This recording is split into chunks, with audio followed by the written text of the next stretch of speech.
Hello, everybody.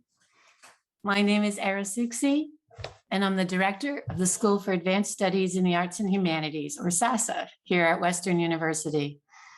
Welcome, everyone, to the first event in this year's SASAH Speakers Series. We're delighted and honored to be hosting Dr. Hyoung Song from Boston College.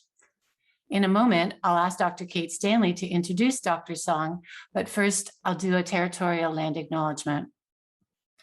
We acknowledge that Western University is located on the traditional lands of the Anishinaabeg, Haudenosaunee, Lenapehoik, and Attawandaron peoples, on lands connected with the London Township and Sombra Treaties of 1796 and the Dish with One Spoon Covenant Wampum. With this, we respect the longstanding relationships that Indigenous nations have to this land, as they are the original caretakers.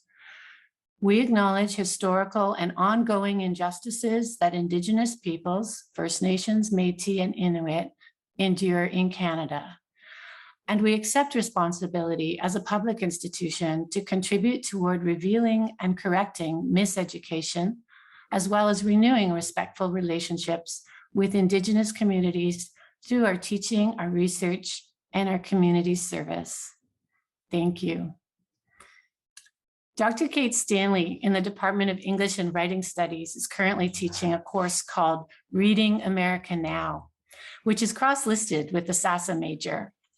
Students in Kate's class are studying Dr. Song's work, so she approached me about the possibility of hosting him in her class. I looked him up, and I began to imagine how wonderful it would be to feature him in the SASAH Speakers Series so that his presentation could be shared with a wider audience.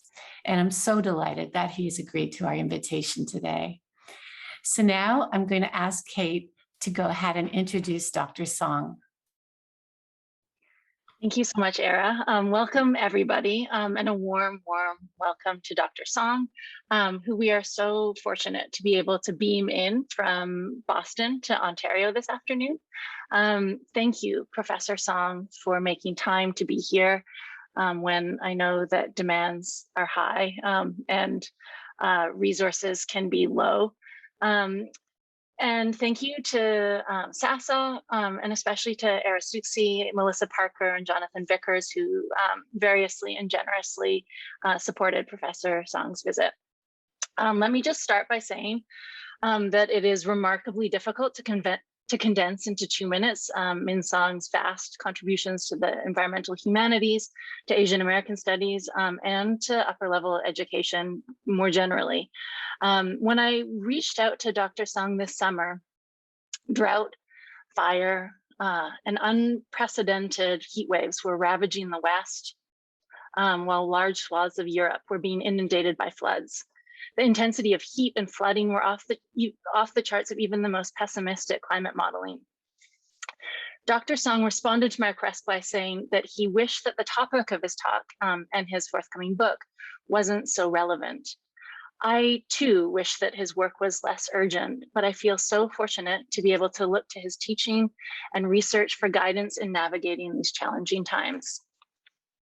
Dr. Song's work provides the most powerfully transformative model I know of politically engaged, public-facing pedagogy and scholarship in arts and humanities. He is a professor of English and director of the Asian American Studies program at Boston College. His first 2 books, Strange Future and The Children of 1965, both came out with Duke.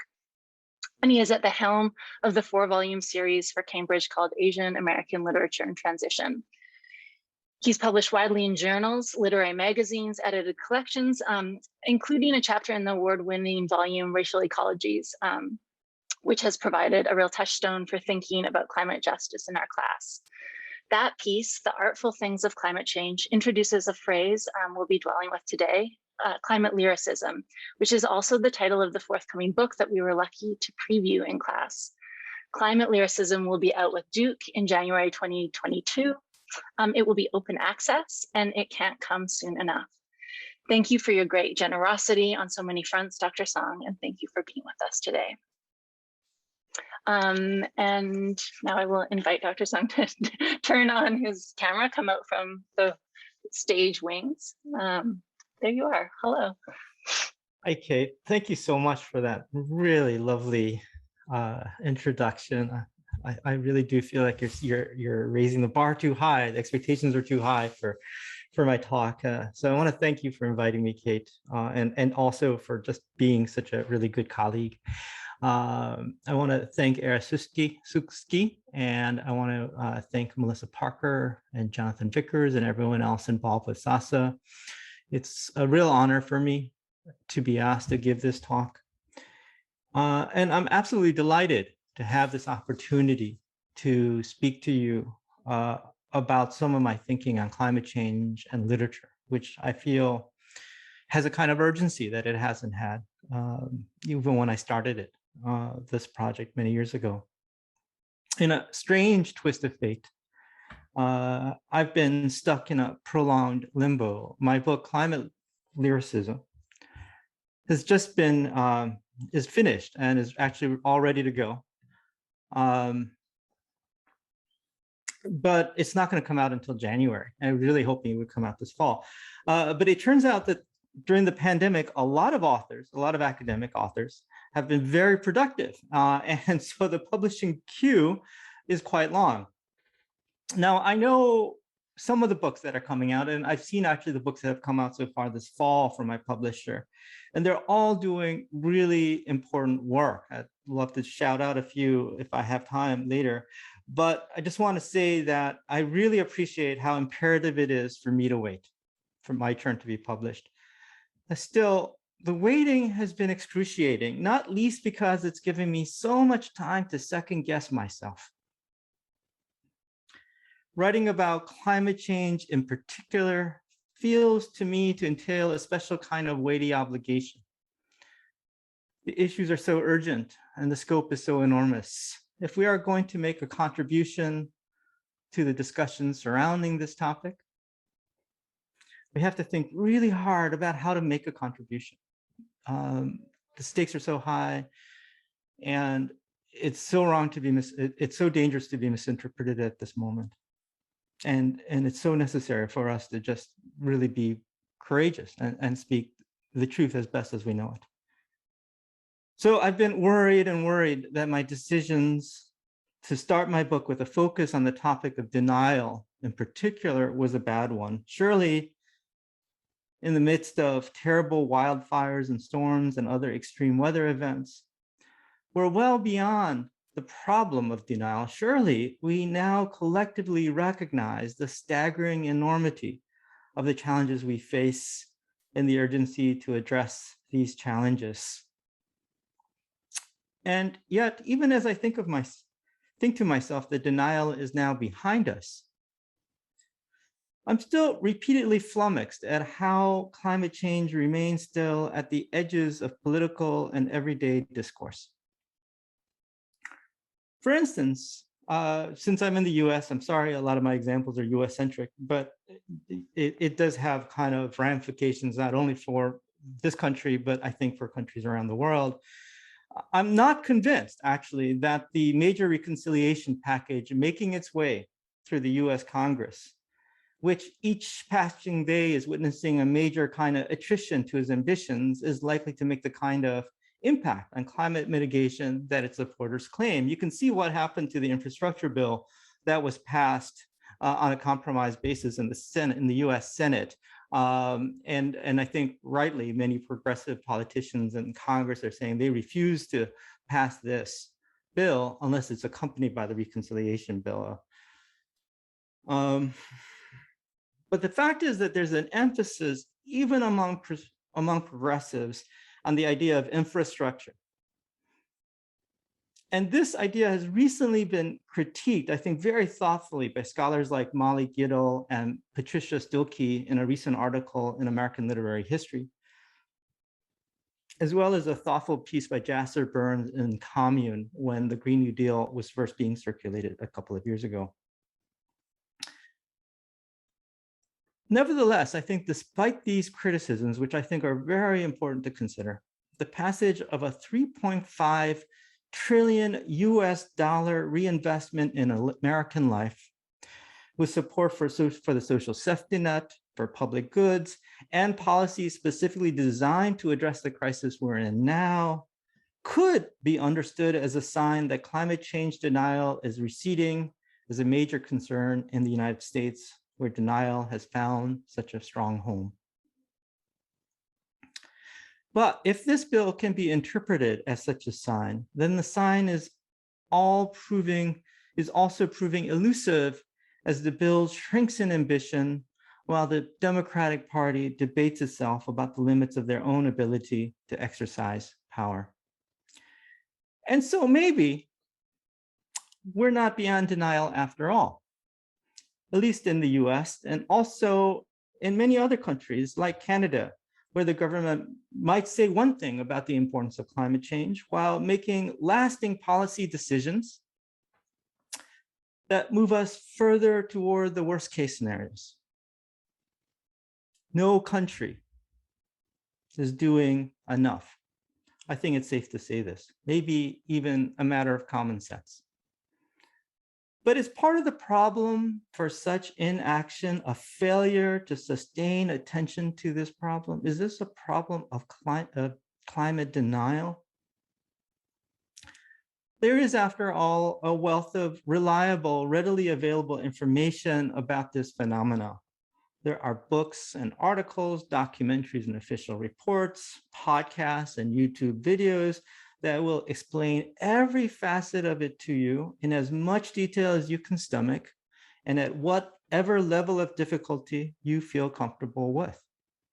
Much of this information is available with a few clicks of a keyboard, and all would take several lifetimes to consume.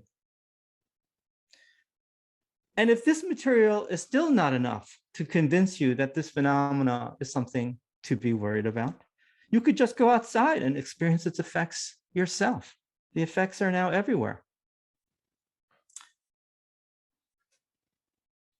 You know, I hope that at the level of the everyday, it's just really hard to think about climate change all the time. This is a fact. It's something I think about it all the time as well, but or I try to, but there are many days where I'm thinking about other things like work I have to do or classes or responsibilities as a home. It's just really hard to always be thinking about it. It slips from the mind.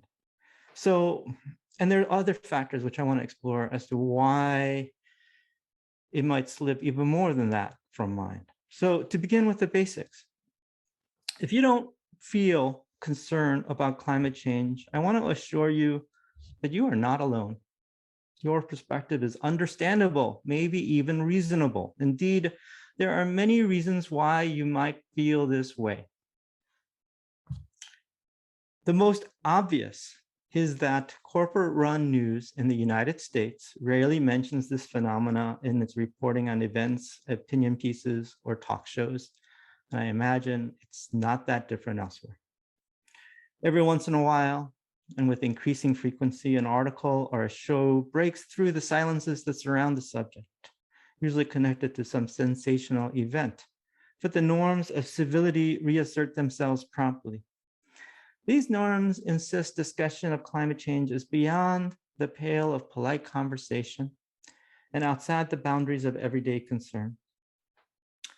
If you've been paying any attention to the way news frames race and racism, you already have a strong understanding of how these norms work. It's not that climate change is never mentioned, but there's a lot of care put into context, language use, and prominence. You have to pay special attention to the application of active and passive verb constructions, especially in phrases like officer-involved shooting. When I sat down to prepare for this talk, I tried to create this slide and I just kind of Googled this phrase, and I was actually surprised to find that many news outlets just simply have this graphic ready to go and they keep using it again and again and again. And some graphics are used across different outlets so that they're clearly being shared. And I think if you look at this image, what's really remarkable is just how consistent the aesthetics is of this, involving the consistent use of red and white, and red and blue, with some white and yellow as emphasis. but maybe a little less obvious, a reason why you might find any discourse about climate change difficult to take seriously is the way in which popular television series and movies, with all of their rousing apocalypticism, infrequently mention or make direct reference to it. When they do, climate change is almost always associated with fantastical situations involving titanic monsters, alien invasions, or a world inhabited by superpowered beings. A recent Godzilla movie might make a big deal about the environmental problems besetting the world while offering a fantasy of solving these problems.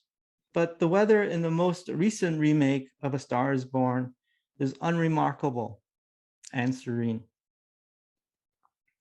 It's noteworthy that climate change figures, if it does, in stories of the extraordinary and fantastic, while its absence is associated with the realistic.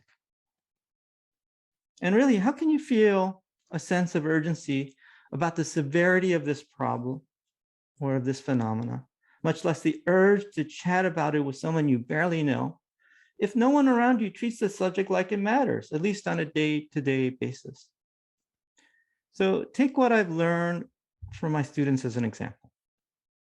Many have grown up in social circumstances where talk about climate change has been considered out of bound, maybe even rude.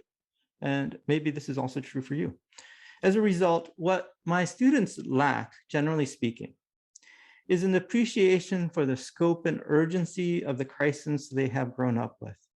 Although this too might be changing fast as the effects of climate change are becoming more pronounced. I'm actually teaching a 75-person lecture class with a oceanographer this semester, and it's all just first-year students. And I'm happy to report that all 75 seats were filled immediately, and there's a lot of interest in the course itself. And so it does seem like from younger people, from this piece of anecdotal evidence, that there's a lot of interest in this topic, and I don't know what that bodes. But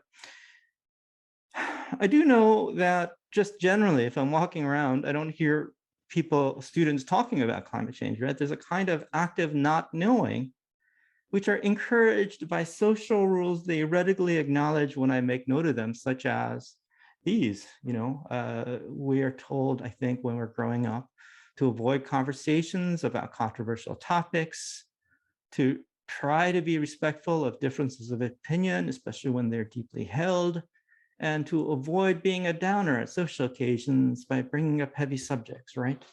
As I like to joke, it's very easy to find yourself alone at a party if you keep on talking about climate change to everybody you meet there.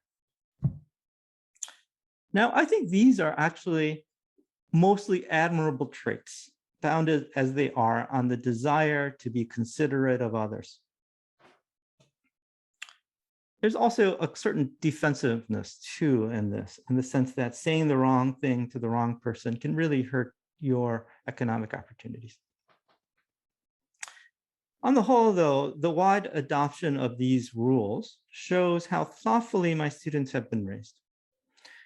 These same traits are also a trap when it comes to a topic like climate change, or racism, or sexism, or homophobia, or wealth inequality, or ableism, or transphobia. Civility leads to quiescence. The alarm that surrounds specialized discussion of climate change thus doesn't match the way the people around you are reacting to it. You may, for instance, have heard that panic helps no one. While it's true that panic can be counterproductive to addressing any issue, it at least shows a concern commensurate with the enormity of present-day environmental crises. Panic, alongside other strong emotions like terror, fear, anxiety, and anger, are preferable to cool disregard, but it's the latter that reigns over the everyday. And because cool disregard reigns, you might easily feel there are more immediate concerns to worry about, like growing economic precarity,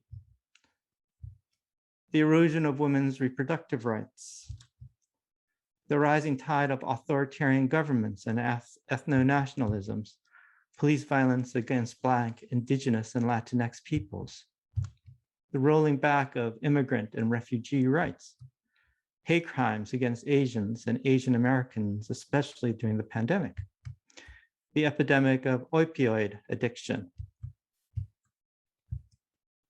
and the suffocating ubiquity of plastic waste. There's no shortage of topics to be concerned about. And most of these topics have a relevance that is much harder to deny than something occurring at temporal and spatial scales that are difficult to comprehend. You know people who can't find a steady job. Maybe you can't find one yourself. You tense up and feel nervous when a police cruiser pulls up behind you. You read the graphic accounts of how migrant children are separated from their parents at the US border and put into what can only think of as concentration camps. And you are haunted by the inhumanity they detail. You saw the video of a straw being extracted from the nose of a sea turtle, blood streaking down its face, and have read stories of whale and albatross carcasses with stomachs full of plastic. And you have most definitely experienced the difficulty of living through the global spread of the coronavirus, and in too many cases, the sadness of witnessing those who did not survive. In contrast, worry about a crisis that is more often than not described as probable in some ill-defined future struggles to elicit the same kind of visceral response. Less obvious still, it's worth keeping in mind that to devote a lot of attention to climate change while being emotionally difficult opens up the likelihood that you have to change the way you live your life. You may not want to consider where this implication leads. The use of fossil fuels makes contemporary life, especially for the most well-off, possible in a way it's currently configured, from controlling the temperature in your room, in your house, to enabling fast travel across vast distances, empowering electronic devices that are your constant companions. We couldn't convene today online if it were not for fossil fuels. So it is pervasive, its use. And so many daily activities are dependent on it, you might find it difficult to imagine living without. Even plastic is made from oil. Indeed, living without fossil fuels may not feel like living at all. As Stephanie Lemenager observes, we experience ourselves as moderns, and most especially as modern Americans, every day in oil, living within oil, breathing it, and registering it with our senses. Proponents of business as usual have it easy, for no one wants to give up what they've already taken for granted. You may tell yourself, pausing to consider what you don't want to give up, that individuals choosing to have one fewer child or no children at all, to go without flying, to avoid driving, and to eat no meat or less meat, which are the kind of non-activities that at least one study claims has the greatest individual impact on the environment and on emissions, is ultimately negligible, given how enormous the problem is. So you might tell yourself, right, what's the point of doing all of these things? The impact is negligible. And you wouldn't be wrong. A meaningful impact on global warming requires, first and foremost, a massive reduction of fossil fuel use. So the focus on what you can do as an individual inevitably falls into consumer fallacies, so that making lifestyle choices becomes both a marker of your concern for the environment and possibly a statement about your own social class. You have the means and the education to live in self-conscious ways that might inconvenience you, but aren't an insuperable burden. And in any case, no matter how fastidiously you live your life with principles about limiting carbon emissions, it amounts to nothing compared to the scale of the crisis. So why not just live with the luxuries that oil affords? Enjoy what you have, and in the meanwhile, fight for more comprehensive policies. Here is what I think of as the heart of the problem of denial. You may know a lot about climate change and worry about it constantly. You might even be losing sleep over it. You might talk about it with like-minded friends and yearn earnestly for more robust political discussion. You might compost and spend a little extra for wind-powered energy and contribute money to environmental causes and prioritize mitigating global warming as an issue when it comes time to vote and join marches and take part in activist organizations. Maybe you even hold leadership positions in these organizations. You are nevertheless nagged by the feeling that you'd like to do more, but don't know how. The feeling is vertiginous, a sharp drop into a well of doubt.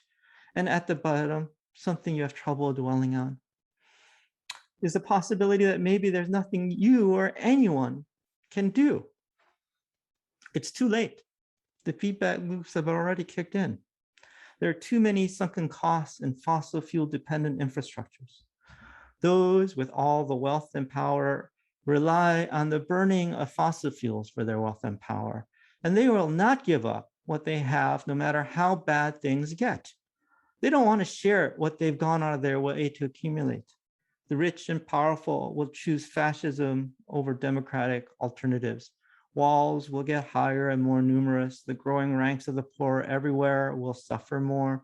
Racial and ethnic differences will make it easier to ignore this suffering. And the police and military will become ever more merciless in the protection of property and the status quo. The ruling classes will act as they have always acted. These scenarios often feel to me unavoidable, even an already accomplished feature of the present world. In the midst of so much inevitability, my mind wants to turn to what is more manageable and concentrate on the regularity everyday life affords, or at least promises to make possible. My mind might even take refuge in the idea that long after humans have gone extinct, life will go on and the planet will continue to turn on its axis. I feel a deep sympathy for those who proclaim, burn it all down. Nothing seems salvageable anymore. Every attempt at reform seems to shore up and strengthen corrupt institutions. And the very idea of the human itself seems flawed and in need of replacement or even abolishing. I don't want to be dismissive of what might be too late to effect and to discount this position as being overly negative. If anything, one of the weaknesses of environmentalist thinking has been that the worst case scenarios it has been willing to focus on hasn't been bad enough, and their likelihood underestimated, especially when they concern the making of government policy. There is always the fear among activists and scholars that to focus on how catastrophic climate change is and how much worse it might become will prove overly discouraging. They fear bad feelings. And the strength of this emotion leads some activists to insist that asking others to face such truly terrible possibilities too directly might prevent them from joining in or lead to them dropping out.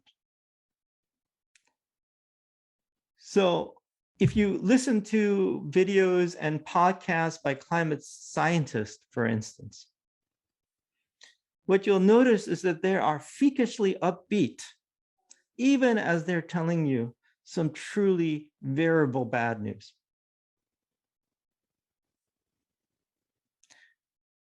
But in some ways, I think this worry about turning the audience off by being overly negative is a bit of a mistake. Because the much greater problem facing climate activists is the opposite of being overly pessimistic. It's the public's propensity not to be alarmed enough.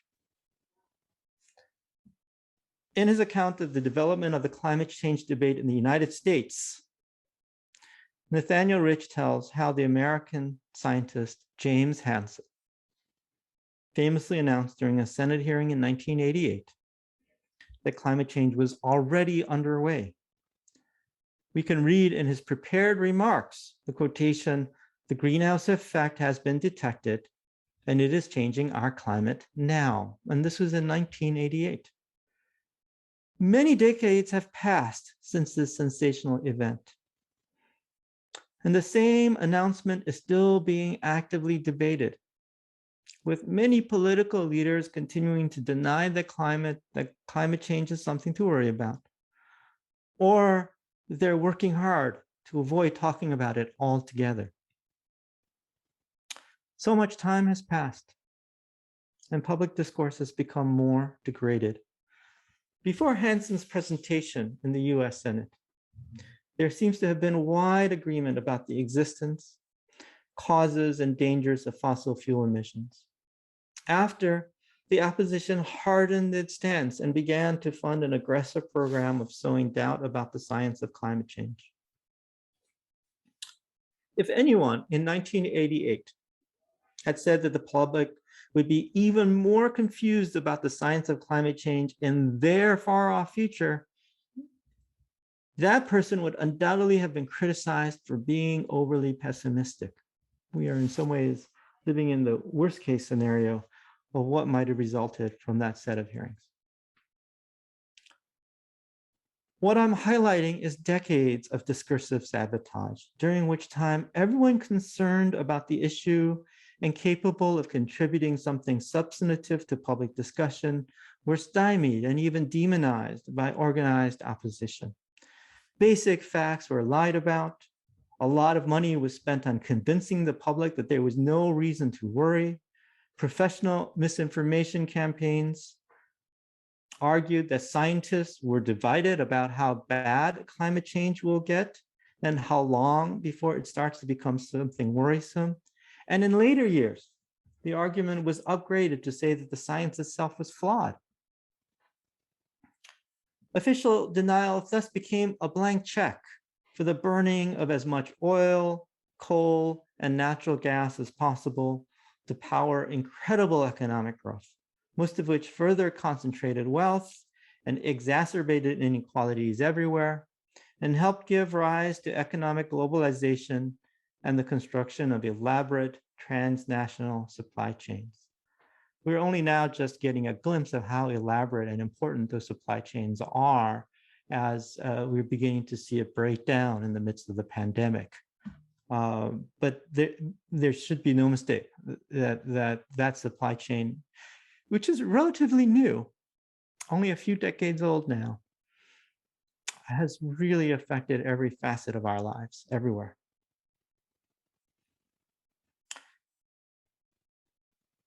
There are many compelling reasons why you should feel an incandescent rage at this deliberate misinformation campaign and not be in a hurry to forgive those who enabled it.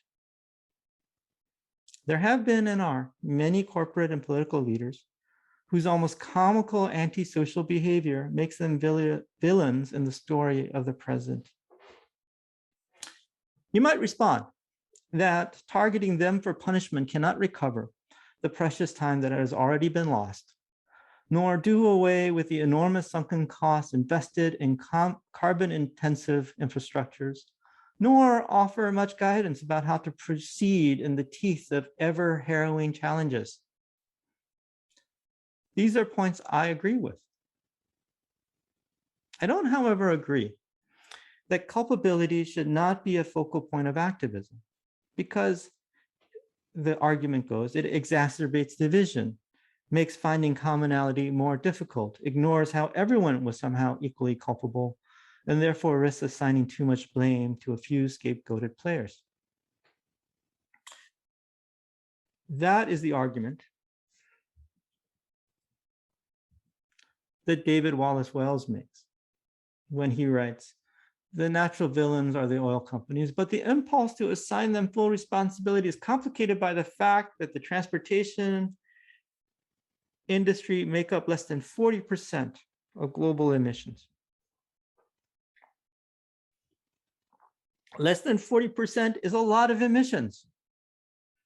And any reduction, major reduction to this amount in the last few decades would have had a major impact on how much warming is currently being experienced. The fact that the companies associated with this sector put so much effort to obscure from public view what they fully understood, which severely circumscribed the action that has been taken on limiting emissions and which poses such a hurdle today, has done irreparable harm. The harm they have committed cannot be overstated. And their behavior deserves a public airing. Series of congressional hearings, breathless news coverage of corporate malfeasance, severe fines and individual criminal trials, demands to appropriate ill-gotten profits toward mitigation of a crisis that companies played such a major role in worsening. A full public airing can also help restore confidence in political leaders and elected leaders. They make powerful, by making the powerful who have behaved badly responsible for their bad behavior, a full public airing can show elected leaders are independent from corporate and personal interests and are fully focused on serving the urgent needs of the public. Such a public airing would also shore up attention because those who care about this issue will feel more emboldened, and such an airing cannot happen without their activism.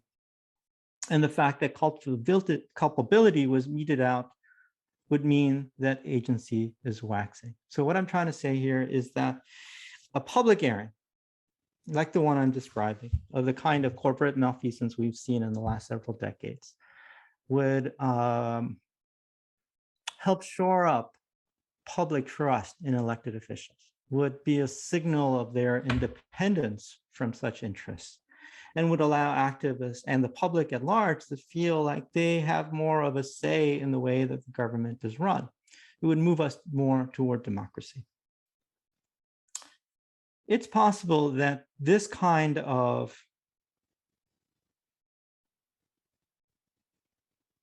activism can't always be a focal point. But in the short term, attempts to remove bad actors from positions of power can help rivet attention because it gives audiences a greater sense of their power. And indeed, such attempts might be a prerequisite for moving on to what needs to be done. For bad actors are bad precisely because they have been impediments to mitigation and adaptation efforts. And so long as they escape severe and highly visible public censure, they can continue to perform this role. In addition, censure can help set new norms about what is acceptable behavior so that the spread of misinformation and deliberate lies are understood to be the grave threats to everyone's well-being that they are. And I just want to be clear here that what I'm advocating for is more democracy, a strengthening of our institutions in the United States and other countries as well, and setting new norms. I don't think we can ever get rid of norms, but I think it's really important to fight about what those norms are. And I think those norms have been allowed to drift too much. So what I think is that the removal of bad actors from positions of power is important work. And claims that everyone is somehow complicit fails to see how structurally imbalanced the debate about climate change has been, how this imbalance has been self-consciously perpetuated, and how it has aggravated the current crisis. So the problem Wallace Wells seeks to diagnose is not founded in an absence of worthwhile villains, as he seems to believe, but rather a situation in which their villainy does not easily register as such. If climate change isn't a big deal, as many believe, and civility is more important to maintain than anger at government inaction, what the oil companies have done to lie about it can't be such a big deal either. So their efforts to promote denial have paid off double. First, it prevents effective action to decrease fossil fuel use. And second, it blunts public anger at the executives who have been doing everything they can to promote this denial. Given this recent history and the effectiveness of misinformation campaigns, it is, yes, reasonable to feel overwhelmed by the topic. It's reasonable to feel that there are other more immediate issues that you can pour yourself into, especially because as severe as they are, it may seem possible to make a difference. When it comes to climate change, however, no such confidence can be justified, and what you are left with is effort without the benefit of expectations that anything will get better, even as you attract powerful scorn for caring too vocally. The more you think about climate change, the more powerless you might feel, and the more diminished your agency might seem given these circumstances. In the midst of such uncertainty and strictures and so much doom and consequence, it's reasonable to refuse to give too much attention to what's happening to the planet you're living on. It's reasonable to give in and get along. It's reasonable to feel that nothing can be done as individual human agency, and maybe even collective human agency, has so repeatedly been shown to be weak. It's reasonable to allow the forces of denial a total victory over the public discourse that surrounds climate change.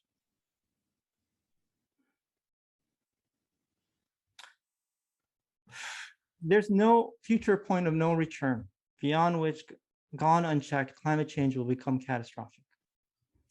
And the reason for that is that that point has already been passed. Conditions are already catastrophic, and the present is being more and more dominated by the contours of this worsening catastrophe. So what's possible now? This is a very important question. I think many of you might be asking yourself even before this talk. Certainly a question I ask myself all the time. And this is a question that many who focus on this topic struggle with. A search to find ways of living on a planet that is experiencing an ecological rupture that no human, perhaps no living species, has ever witnessed before.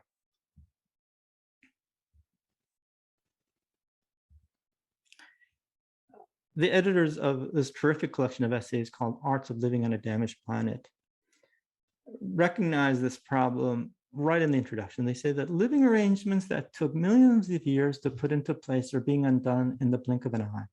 The hubris of conquerors and corporations make it uncertain what we can bequeath to our next generation, humans and not humans. The enormity of our dilemma leaves scientists, writers, artists, and scholars in shock. So in a situation with so much shock, the parameters of reason itself needs to be tested and expanded and dismantled if necessary so as to make possible alternative ways of living. Perhaps it's another way of saying what a character in King Stanley Robinson's novel 40 Signs of Rain observed. I thought I had it down as a quotation, sorry. An excess of reason is itself a form of madness. What's clear now is that what is currently considered reasonable aids in climate change denial.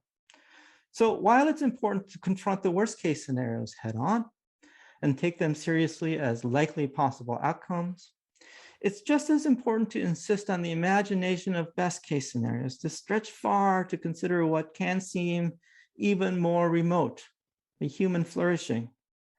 Indeed, the most daring act of the imagination, more than a focus on how bad things are and how much worse they are likely to get, might be to insist that good things are still possible, to posit courageous paths forward where sharing, collaboration, and greater democracy equals desirable futures, to imagine human agency as empowered to make changes to the way people live their lives that are so urgently needed.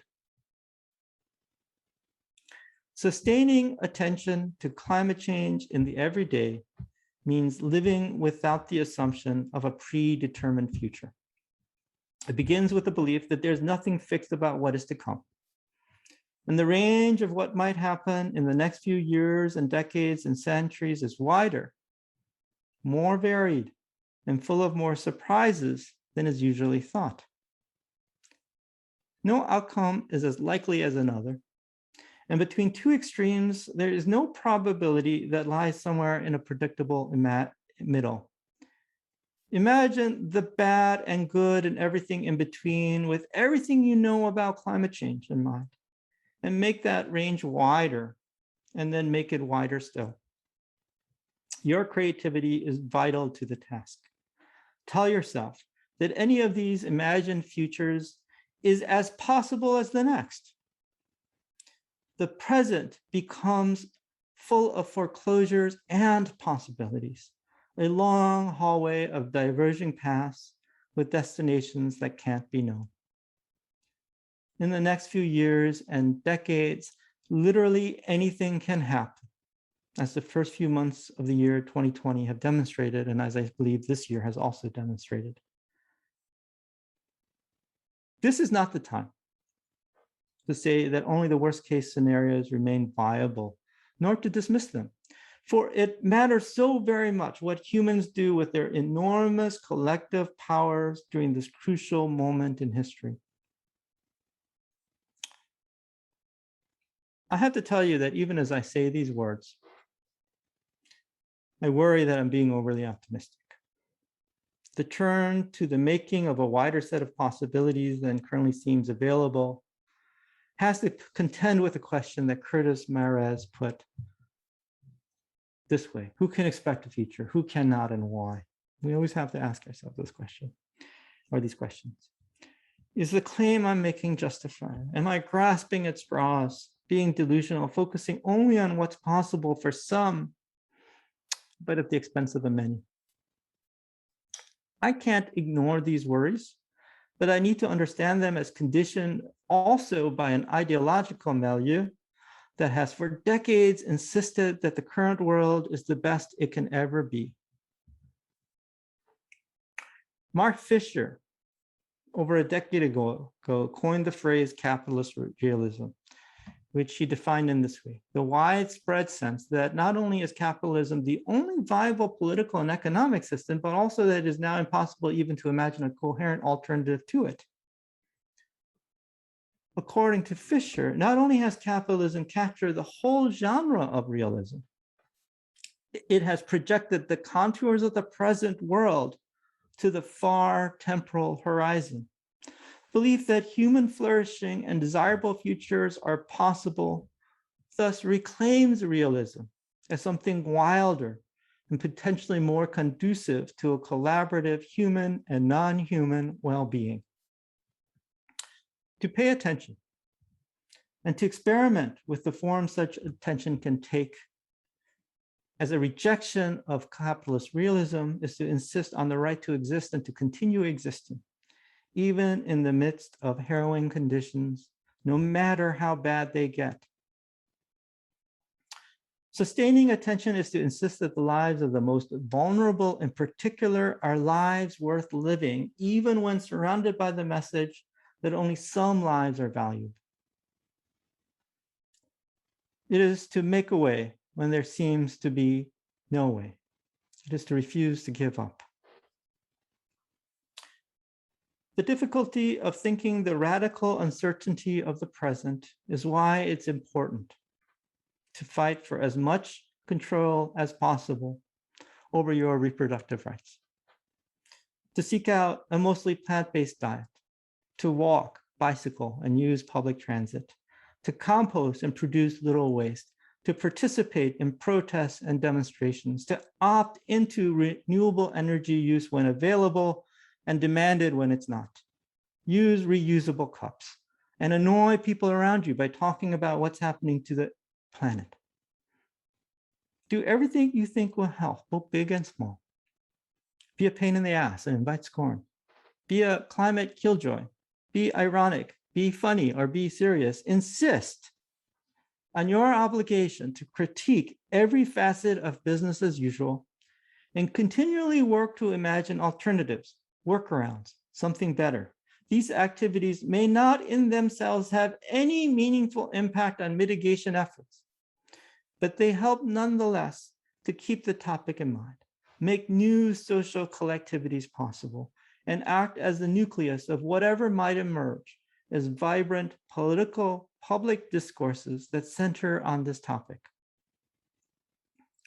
They help you to understand what you have control over, and just as important, what you are powerless to affect. And the latter signals where you may want to expand your agency into. These activities then aid in the making and remaking of civil society, a process already well underway in the work of numerous activities and community-based groups, founded on a recognition of how much the conditions of possibility for human existence has changed, and of how much the way people live their lives must change along such changed and changing conditions. They combine thinking with doing. They are part of a sustaining practice of everyday attention. Thank you.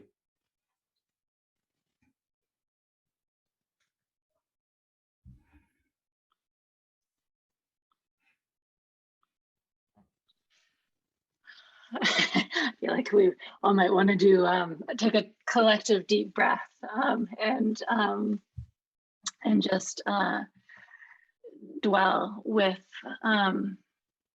all of the resources for thinking that you've provided us. In the forum posts that my students left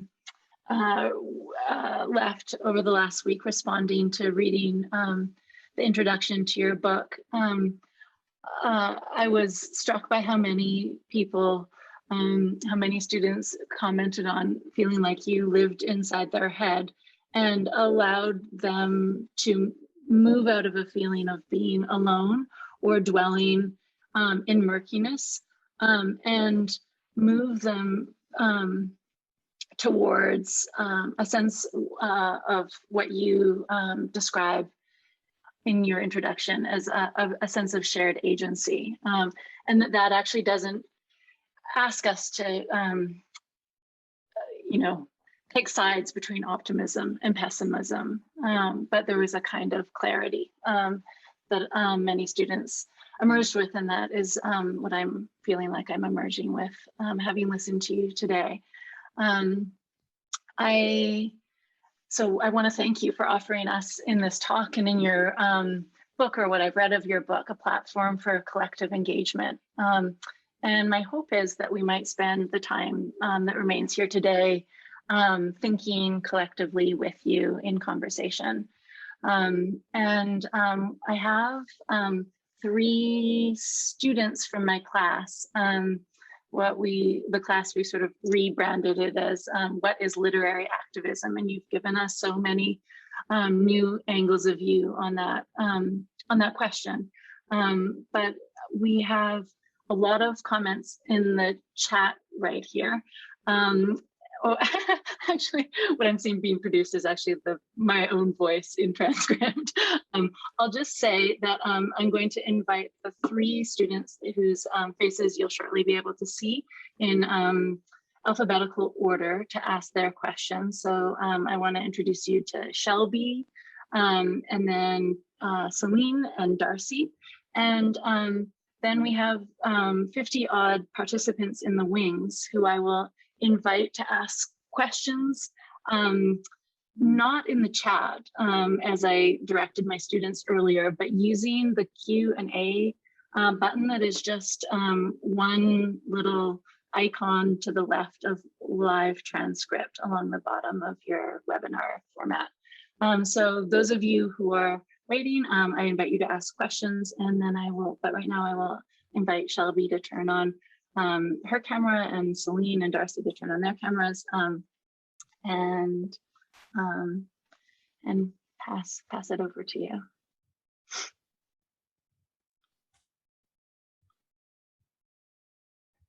You want to start, Shelby? Oh yeah, sorry. Okay. Thank you, Dr. Song, first of all.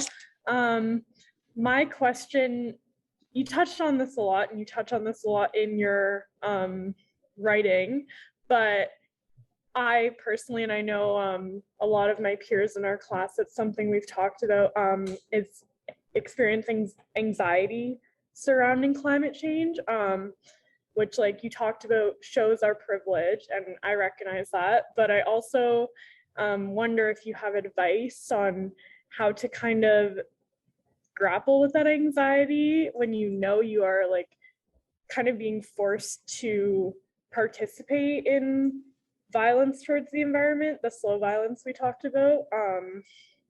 And like when doing so is kind of unavoidable given our society. I was just wondering if you had anything to share about that. So Thanks for that question, Shelby. I've been thinking about that question a lot, actually, because I feel that same anxiety. And I want to say first and foremost that that's actually the appropriate feeling. You should feel anxiety. I mean, there's something anxiety provoking about what's happening. You can't go outside and not see the changes to the everyday experiences of the environment and not feel anxiety. And those changes are happening so fast, right? We used to think about climate change as happening over centuries, but they're happening actually in the matter of decades now, maybe years. I saw a meteorologist, a respected meteorologist in Boston, say that that our Septembers now are what August used to be 20 years ago. That's a huge change in just 20 years. It's mind-boggling, actually. And all those really cool, crisp fall days that Boston is known for almost exclusively, we have few of them because they're more humid and warmer. Those changes are happening fast. And if you don't feel anxiety, you're just not paying attention. I'm sorry. So these things are happening. But I mean, that only takes us so far, right? Because then we're really totally overwhelmed by that anxiety, right? It can be debilitating. And I don't want, I think that would be a shame if we felt rightly anxious about what's happening to the environment and it led us to shut down. And in effect then, right, awareness and denial are the same thing. It leads you to the same conclusion, right, which is a refusal to get involved, to stay engaged.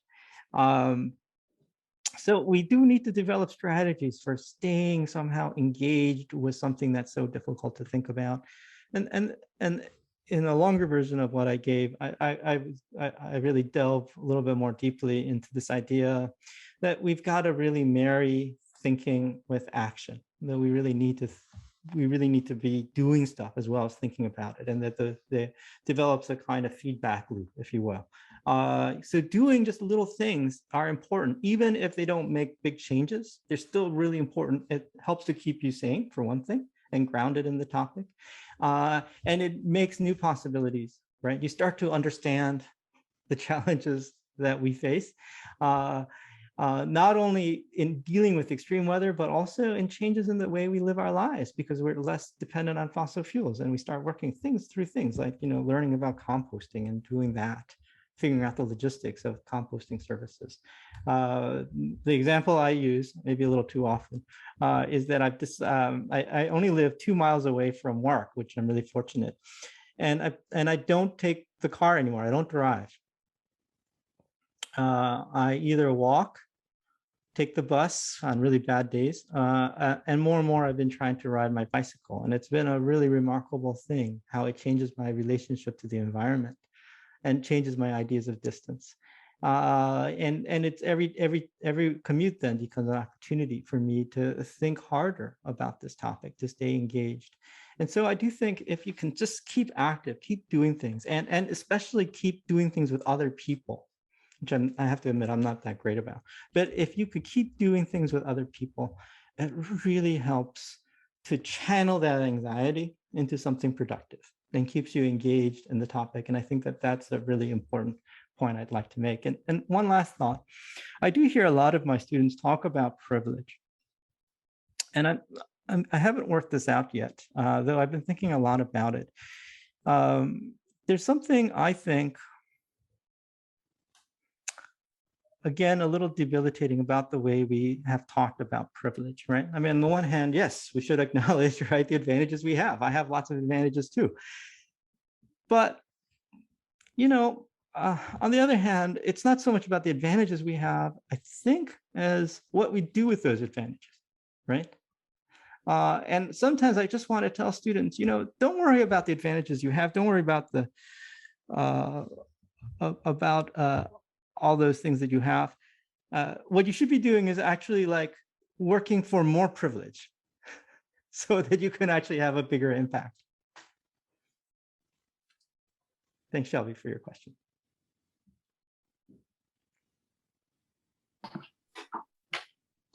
Yeah, thanks for answering that, Dr. Mainson. I guess I'll jump in now. I just want to thank you again for coming to talk with us today. Definitely left me, I'm sure all of us, with a lot to think about, and we all really appreciate what you've shared with us. So my question is a little bit lengthy, so please bear with me on this. But as I've been learning in my political science class, one way of thinking about politics is with the framework that life has kind of become this entertainment medium, which means that politics kind of devolve into candidates fighting to become the protagonist in a sense. So we love engaging in these narratives similarly to how we consume movies, and we want to see a villain being vanquished. So we tend to hate the actual policy, these behind the scenes institutional changes, because they aren't clean and they're not easy to understand. So for my actual question, I guess I'm interested in knowing if you've heard of kind of this framework and what you think could be potential parallels between this kind of political narrativization and the narrative surrounding climate change, as well as what are some ways that you think we could recognize these narratives, and then how do we disrupt them? I know that's a lot, so feel free to just touch on whatever speaks to you. It's a terrific question, and thank you for that, Celine. This is a problem I think that critics have been aware of for a very long time. Maybe with the advent of mass culture came like culture critique. We started to realize very quickly, right, that there's danger and power in the kind of stories we are able to tell. And one of the things that's happened in more recent years, right, is that we've become really immersed in it 24/7. And the advent of social media has only exacerbated already the way in which we're sort of immersed in our world. And it can be difficult, I think, to tell the difference between truth and fiction. And it's very easy to kind of get lost as a result in some really wild thinking, right? Conspiracy thinking, so on. And we see that proliferate, not only on the right, but on the left as well, I think. And it's very hard to have a kind of clear head and to make sense of what is happening and to know who to trust. This is what we called in the 90s postmodernism. And I think critics have since been sort of widely misunderstood as championing a state of confusion about the difference between truth and fiction, when in many ways it was a kind of lament over the loss of truth and fiction and a desire to try to figure out how to live more critically in an environment that's super saturated by the very kinds of dynamics you just described. And we've been struggling with that question ever since. I don't know if we have really good answers for it, unfortunately, but I do think there are real challenges. I do think it's really easy to get stuck in our little bubbles. On the other hand, critics like Lauren Berlant, for instance, have made some really cogent arguments for why we shouldn't reject the idea of like preaching to the choir. It's good actually to talk to people we care about who agree with us, and that we should be building those kinds of relationships so that we can that we can find ways to work together for the goals that we want. So I think to some degree we don't also want to apologize for that either. That if we find people who agree with our politics, we want to actually spend time with them and to build together to think about how to solve the problems that we are collectively troubled by.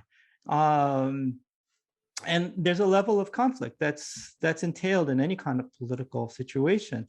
And I think we need to maybe have a little bit more tolerance for conflict than we have. I think there is a danger that for all the talk about partisanship that we hear in the media, those critiques only make sense in a situation that values consensus, that assumes that consensus is the ideal situation, that we should all just agree somehow, and that we can move together in lockstep. And I don't know if that's necessarily a productive situation for any democratic or really any country to be in, right? One way in which you reach that kind of consensus is usually through the forceful use of arms and a centralized authoritative power. And in more democratic situations, things do get messy. You fight with each other, and I think we should be willing to. I think the greater challenge is not partisanship, but our willingness to really sit down and think hard about difficult problems, some of which can get really dull, really difficult very fast, and it requires a lot of patience on us. And I think, it's just really hard work, and you have to have practice to do it, right? And I think there's a lot of forces discouraging us from developing that kind of patience. Thank you. Sure. Thank you. Hi, Dr. Song. Dr. Thanks so much for being here today. My question was about the portion of your book that we were able to read, the introduction. And right at the end, there's a little part about using the second person to sort of connect with the reader. And I think that's a gap that's often exists in activist literature.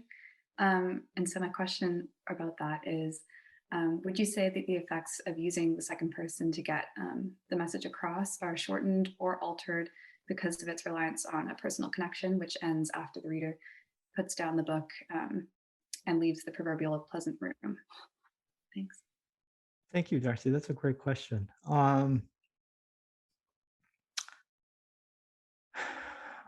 I think it's actually really remarkable first that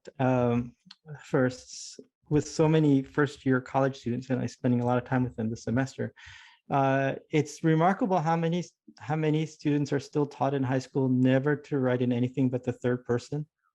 That's just astounding to me. It's like we've taken out like a third of the English language and told you can't use that, or 2/3 of the English language, and we said, you can't use that part. That's not appropriate for you. And there's obviously many, many occasions when the first person, singular and plural, are totally justified and maybe necessary, right? And so part of the work I do with first-year students when it comes to writing is to try to teach them how to write in the first person, because they don't have exercise, they don't have experience doing that, because they've been told not to. And they've been definitely told never, ever to use the second person. And I think most people have been kind of reluctant. Even academics who use the first person don't use the second person very much. And so I was trying to push that boundary. And it is also a tradition within the lyric itself. A lot of the poems that we consider lyric or lyrical use the second person amply, that they're always in some ways a speaker addressing the reader directly as a you. And that's where the use of the you came in my book. That's where it came from. It is really thinking about what kind of work does the lyric do when it addresses the reader as a you, right? What does it mean for me to use you in the talk that I gave? And I think there is a kind of intimacy there that comes from it. Sometimes I find when I'm using the second person in my writing, I'm actually addressing myself. It sounds a little schizophrenic, but there were a few occasions where I'm like, I'm definitely just talking to myself about my own anxieties here and just trying to gain some distance from it. Sometimes I worry that it might feel a little bit like I'm just lecturing to you, or telling you what to do, that there's a kind of hectoring quality that comes across. And I feel that in parts of this talk.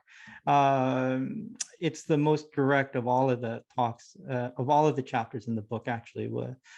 This piece that I read from, it comes from the 4th chapter of the book. They're all pretty short chapters. It comes from the 4th chapter of the book. And in many ways, I put it there. I had put it actually at the very beginning, and it just didn't work, the introduction, because I just thought, it's just like, it's too much. Like I'm just hectoring the reader from right away. And so I have actually like 3 other chapters that are doing a lot of really heavy intellectual lifting, describing some of the concepts and terms I'm working with. And then I felt like by the 4th chapter, okay, then I've actually kind of earned the right to start hectoring the audience. I can just talk to the reader more directly. So I did feel a certain, like I needed to think about how to use the second person strategically, and how sometimes you just have to kind of earn the right to speak this way to a reader, by doing some of the other kind of work. It's certainly something, again, that I'm worried about. How is that going to be received by readers, my use of the second person? I have no idea. And it'll be interesting to see what kind of response I get to the book when it's finally published. I hope that answered your question, Darcy. Thank you. As you'll see, Era has urged anyone who has questions to put them in the Q&A. Without wanting to undermine her, if you can't figure out the Q&A, I'm also trying to monitor the chat if that is an easier place to put your question. I wonder if I might ask a question in the meantime, Kate. Of course. I'm exercising my privilege here as somebody Please. on the panel. First of all, Dr. Song, I want to thank you for such a beautiful and powerful and tenderly raging appeal to us, and also your advocacy for the use of the imagination and what could be. I found that just so it sort of opened things up for me a little bit. I wanted to ask you about the title of your forthcoming book. I can't wait till the spring when it comes out, Climate Lyricism. And I have a feeling maybe the class has talked about this a little bit, but I'm very curious about your your reference to the genre of the lyric or the mode of the lyric, or however we might want to talk about it, and how you feel that how that's connected with the activism around climate change and other issues. Thanks, Sarah. I do think of the lyric as a kind of mode rather than a genre. Mm-hmm. It's a way of way of kind of apprehending and the world and finding creative expression within it. I find the lyric, which is such an enormous topic, an interesting and appealing way into this conversation, partly because there's so many critics of it, like so many people who are sick of the lyric, who think like it's become too synonymous with poetry, right? What's been called the lyricization of contemporary poetry. And yet, if you read a lot of contemporary poetry by writers of color in particular, you find actually that they have not given up their interest in the lyric. So there is a kind of, I almost want to go and say that there's a kind of antagonism to the lyric that comes from mostly white avant-garde poets, but not just only to white avant-garde poets, but a lot of white avant-garde poets, dismiss the lyric as being like kind of maybe like a bourgeois affectation. But it's also interesting that so many like people of color who write poetry are actually embracing it and seeking it out and really thinking about what it might mean to revive the lyric. And I'm really curious in that move, like what's going on there? Why are these poets interested in the lyric? And what kind of work is it doing, Part of it, I think, is its intimacy, its emphasis on the very personal. It's also the emphasis on agency. There's so many people who are so quick, I think, to dismiss agency as a category altogether. I think you see that actually in a lot of environmental criticism.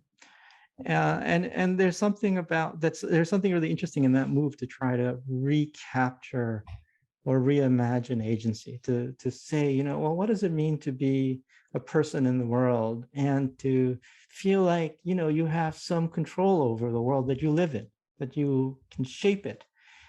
And I do think for most people, personal agency is very weak, right? We just live in these superstructures. that we can barely perceive, much less control. But when we work together, I do think our agency gets very powerful. That's why I want to emphasize like shared agency, right? There's a multiplying effect.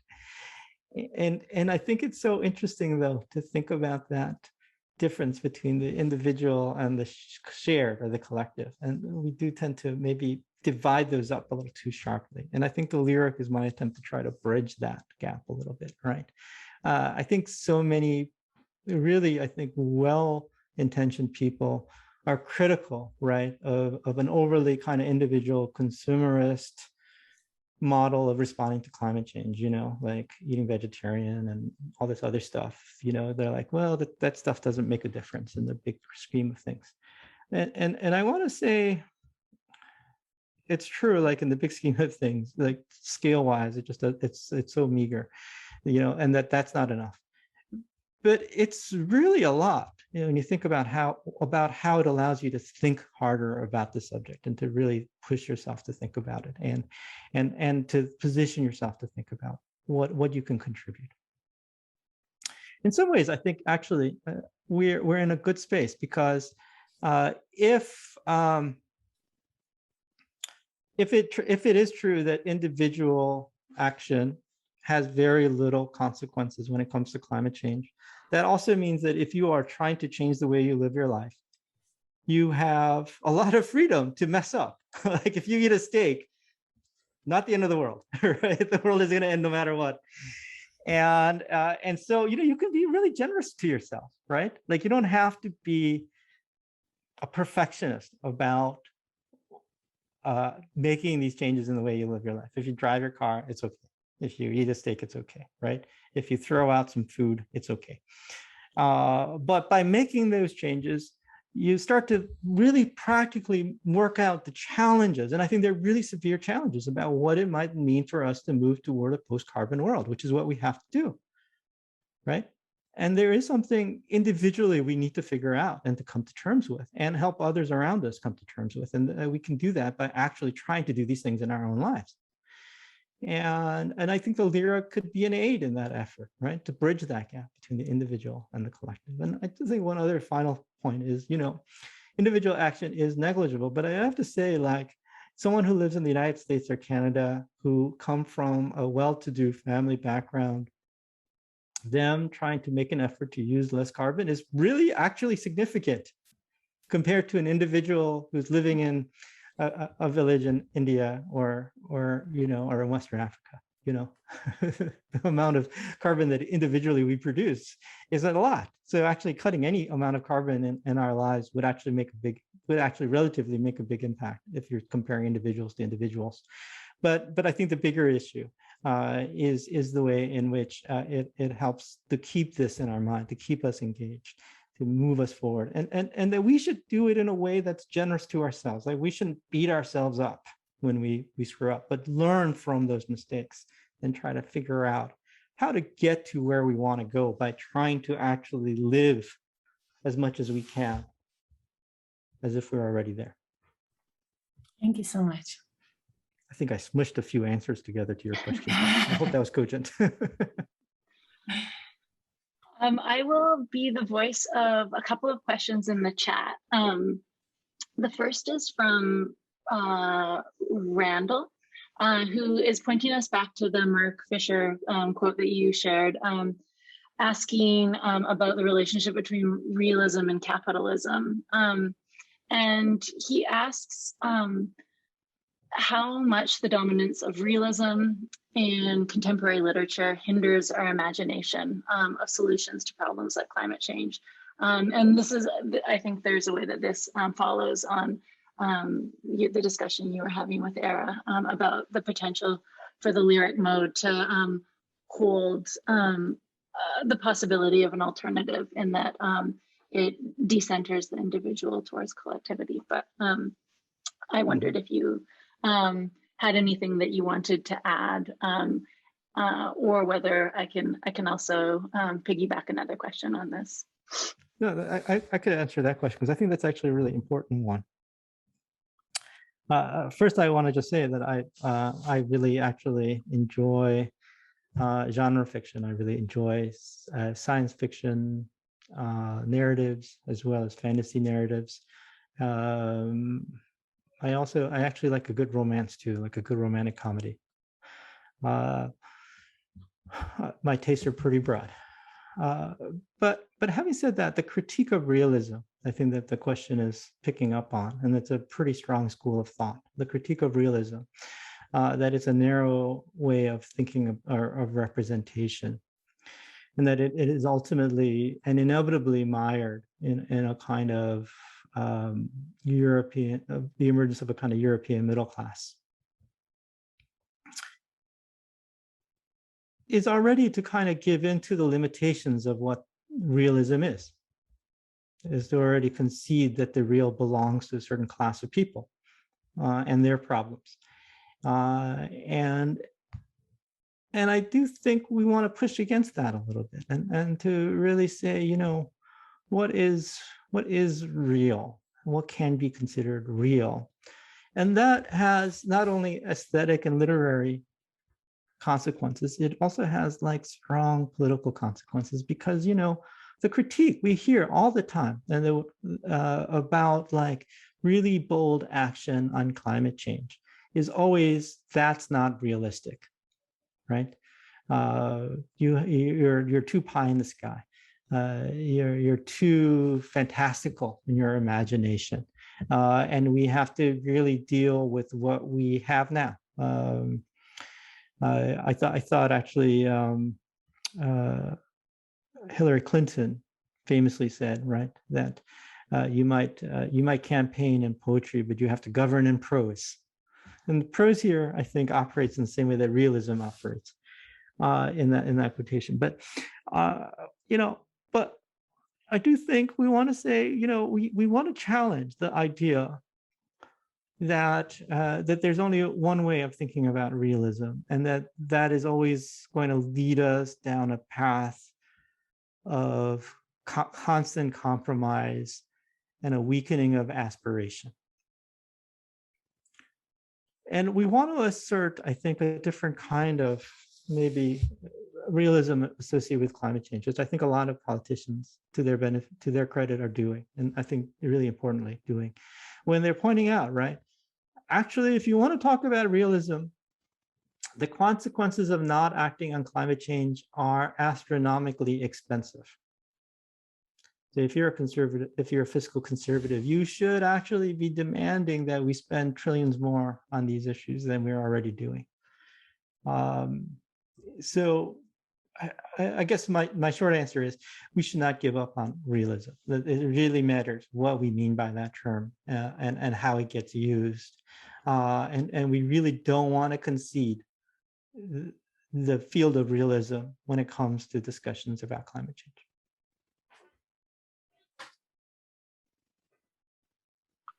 We have an upsurge in questions with a clicking or a ticking clock. So I think I'll just outline a couple of them and just see how far we get in maybe 4 minutes, because I want to leave a couple of minutes to give the final word to Dean Milday. And maybe I see that he's asked a question about integrity in the chat, so maybe I'll allow him to ask his question of you directly before giving his final remarks. But in the question that I'm receiving from Tracy, she had another question about collective responsibility, which is her area of research and philosophy. And she says that people tend to focus so much on responsibility for past wrongs, blame, that they give less attention to what we might achieve together, even in less than ideal circumstances. It's almost as if we have given up on ideals, and even though there are examples of successful mobilization for change that should, even though there are successful examples of mobilization for change that should motivate us. I love what you say about agency and totally agree that when we act together, we can do so much. I wonder if you can add to our motivation a little bit by redescribing individual choices as contributions to a very worthy collective goal.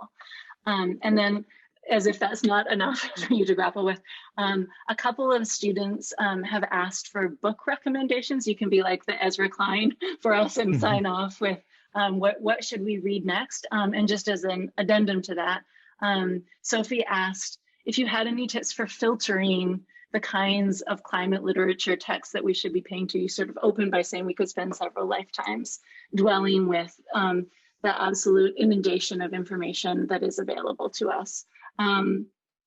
So just how to make choices about what to read, where to direct our attention. So collectivity and reading tips, and then I'll hand it over to the Dean. And I'm sorry to those of you who have questions about the upcoming COP26 conference, and there are a lot of other great questions that I'll maybe, that I will just leave you with, maybe with contact information, or but just do what you can with the time that we have.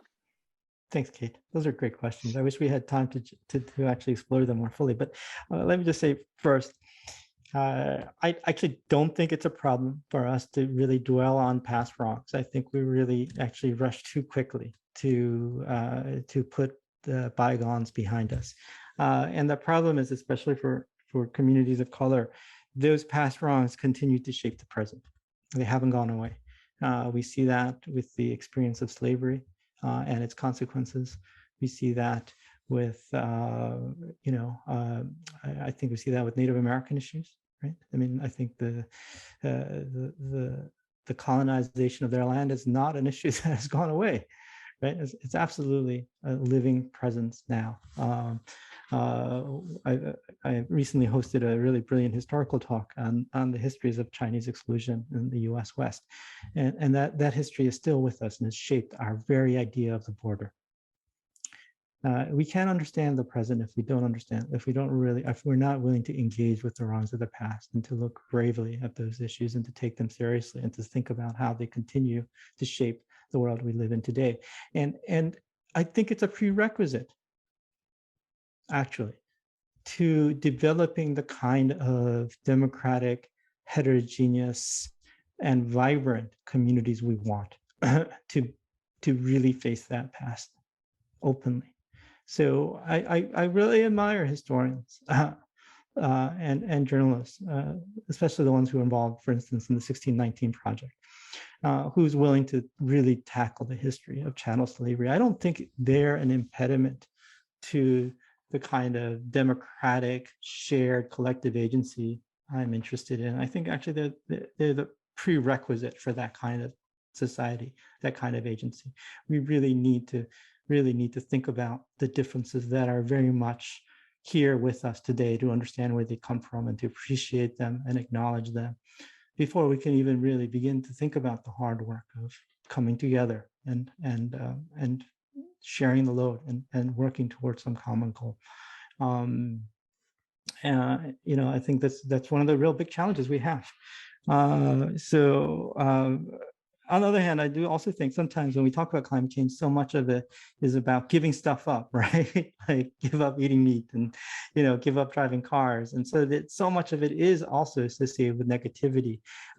When I have students do assignments, like try to change the way they live their lives, I do try to encourage them to think about how to give more positive associations with it. So if you're going to become a vegetarian, for instance, for a semester, make it a social occasion, like try out new recipes, invite people over, use it as an occasion to talk about these issues, but also to connect with one another, to create kind of positive associations with it. I have to say, just not driving to work, on the one hand, could be seen as a negative, but on the other hand, I've just benefited so much from it. And I'm just discovering so many new things that I really want to sort of think about what I'm getting out of that process. Books are amazing. There's so many books now. It's really hard to give you a list. I can't keep up with them. There's so many really, really important books, nonfiction, fiction, and poetry that are coming out about climate change every day. Nathaniel Rich is a really amazing author. I think he's talented, but a little uneven at times. But I really, really admire a lot of what he's doing. Naomi Klein is also a terrific writer as well. I have to say, there's also like a really vibrant podcast culture. I've been listening to a lot of podcasts and having students listen to podcasts. And I would encourage you to listen to some of those. There's some really terrific ones, you know, and in fact, just too many to keep track of that I think are just doing some great work. There's amazing scholarship happening. And one of the most exciting, I think, is the work that is coming out of ethnic studies and post-colonial studies that's really grappling with environmental issues. I think a lot of really important books are coming out now that are doing exactly the kind of work that we need to be doing. I'm a longtime fan of Christina Sharp, for instance, Max Laboran, I can't pronounce his name right, but he has a new book out, a short book out called Pollution as Colonialism, which I think is really fantastic and daring. He's also Canadian, and he's really thinking hard about how the environmental issues get framed through the kind of colonial context of someone who's Native American himself. So I do think there's just lots of great stuff out there, and you know, the thing to do is just keep track, just to stay engaged, read as much as you can, read capaciously. And also, don't forget to read a lot of poetry.